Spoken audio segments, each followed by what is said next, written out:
এখন কলেজত বিভিন্ন কিছুমান জনপ্ৰিয় চৰিত্ৰই গোটেই বছৰটো পঢ়ি পেলাই ফেইল কৰিলে।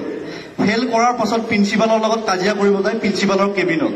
প্ৰিন্সিপাল হ'ল হিমন্ত বিশ্ব শৰ্মা।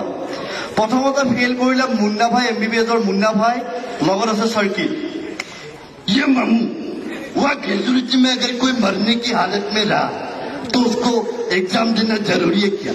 ये तूने अपन को फेल कर दिया। ये सर की तू ही समझाना इस मामू को।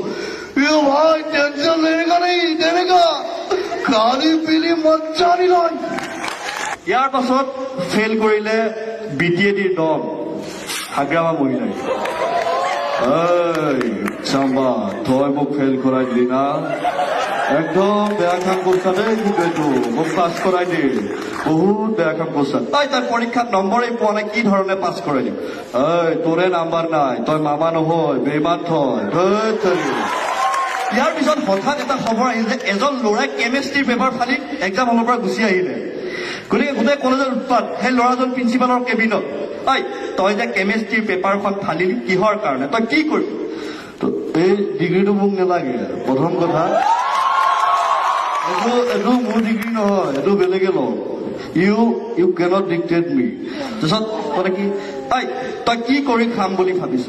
তো মিউজিক ইজ মাই লাইফ, মই মিউজিক কৰিম, প্ৰথম কথা এইটোৱে কথা। আৰু আজি মই চাইকেল লৈ ওলাই গৈছো। I will come back to Range Rover, that's all. Thank you. মোৰ কোনো জাতি নাই, মোৰ কোনো ধৰ্ম নাই, আৰু মোক পলিটিক্স কৰা মানুহৰ লগত মই নাথাকো, প্ৰথম কথা। Thank you, love U.